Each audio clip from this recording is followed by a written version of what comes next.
projek kami yang bertajuk Salah Faham Terhadap Islam. Jadi untuk pertama sekali kami ingin memperkenalkan diri. Nama saya Muhammad Qayyim bin Muhammad Nazar, Zara Khairul Soleh, Siti Hasina, Fazila, Daniel, Syafiq Nazmi, Aiman dan Kuais. Terima kasih. Assalamualaikum dan salam sejahtera kepada semua. Nama saya Muhammad Aiman dan saya ingin memulakan tentang perbincangan suatu tajuk yang sangat penting lagi dalam berkenaan dengan umat Islam, iaitu salah faham terhadap Islam. Islam merupakan sebuah agama yang indah, lagi unggul di mata dunia. Tapi kebelakangan ini, seperti yang kita tahu, Islam sering disalah tafsir oleh sesetengah mereka di pihak dunia, di pentas antarabangsa sekali. Dan hari ini kita akan membuat suatu perbentangan yang lebih mendalam tentang salah faham terhadap Islam di dalam konsep dan konteks-konteks seperti faktor, kesan dan juga cara mengatasinya. Baik, seterusnya faktor-faktor salah faham terhadap Islam. Terhadap dua faktor-faktor salah faham terhadap Islam, iaitu faktor dalaman dan faktor luaran. Faktor dalaman adalah faktor salah faham terhadap Islam yang berpunca daripada kelemahan umat Islam sendiri. Jadi, apakah faktor dalaman salah faham terhadap Islam? Antaranya adalah perselisihan faham dan perpecahan antara umat Islam, menyuburkan lagi salah faham terhadap Islam, dan munculnya fahaman Syiah bahawasanya Syiah bukan ajaran Nabi Muhammad. Yang kedua adalah persempadanan wilayah Islam yang semakin meluas secara mendadak, tetapi penyampaian Islam tidak dapat dilakukan secara menyeluruh. Sebahagian mereka yang telah memeluk Islam masih lagi mengekalkan adat bersam yang bertentangan dengan Islam. Contohnya, ada sesetengah pihak berpendapat bahawa mandi bunga atau mandi safar dapat membuang bala dan kecelakaan. Adat ini akan memesongkan akidah umat Islam kerana bergantung pada tradisi lama dan bukan kepada Allah Subhanahu wa Ta'ala. Seterusnya adalah elemen subversif. Dalam perkataan lain, subversif bertujuan untuk memusnahkan sesuatu sistem politik dan agama dengan menjalankan aktiviti tertentu secara sulit.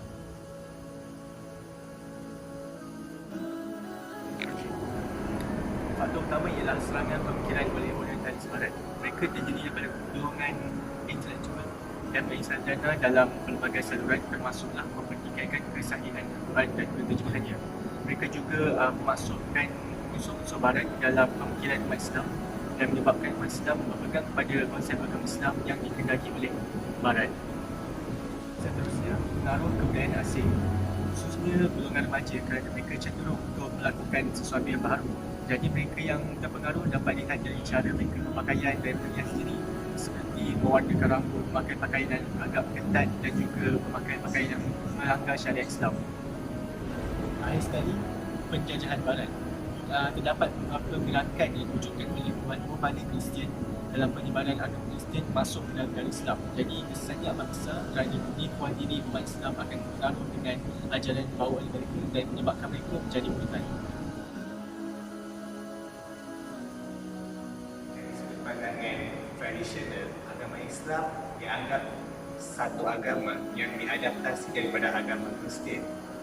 Hal ini demikian, Nabi Muhammad SAW dianggap telah mempelajari agama Kristian dan mengadaptasikan agama Kristian tersebut menjadikan agama Islam. Selain itu, agama Islam juga dianggap sebuah agama yang diwujudkan untuk mengatasi keaniayaan yang dilakukan terhadap wanita.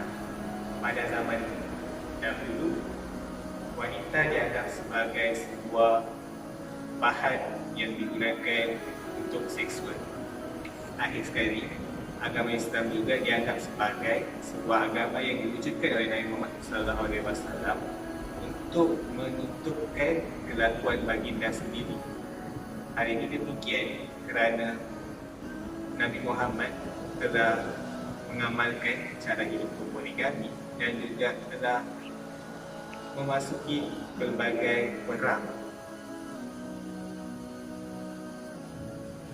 Bentuk salah faham semasa terhadap Islam adalah antaranya ialah fundamentalism.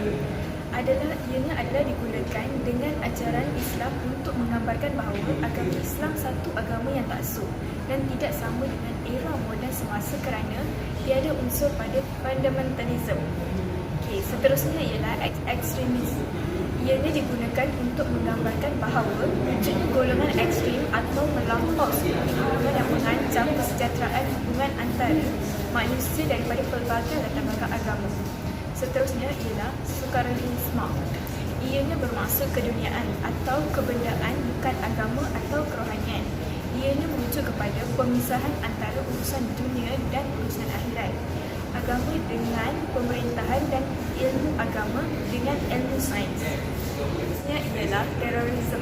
Ianya digunakan apabila wujudnya elemen ganas dalam Islam yang bersifat individu dan menggunakan kekuatan senjata seperti bom untuk membunuh mangsa.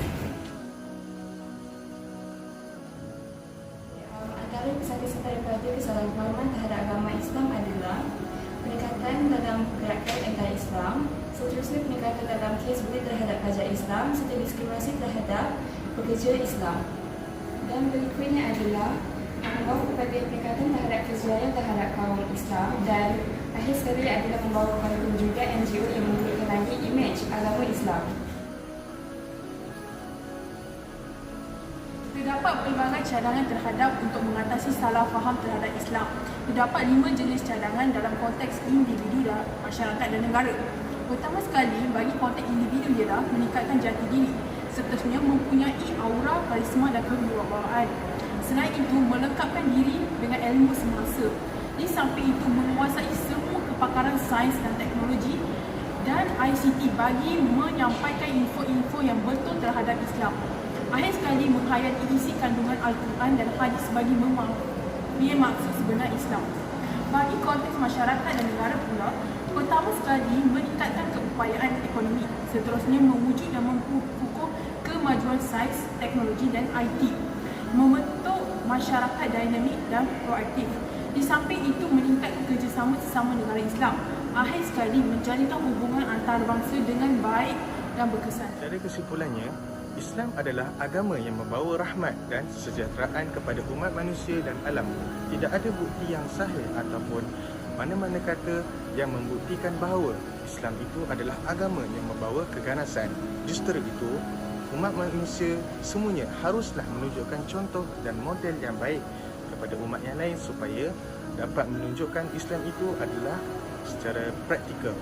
Jadi, walaupun banyak persefahaman dan salah faham terhadap Islam, Nabi Muhammad SAW telah bersabda bahawasanya Islam adalah setinggi-tinggi darjat, tidak ada yang dapat menandingi darjatnya tersebut. Hadis riwayat Al-Baihaqi. Semoga Allah Subhanahu Wa Taala merahmati kita semua dan tergolong daripada orang-orang yang beriman, insya-Allah. Itu sahaja daripada saya. Terima kasih.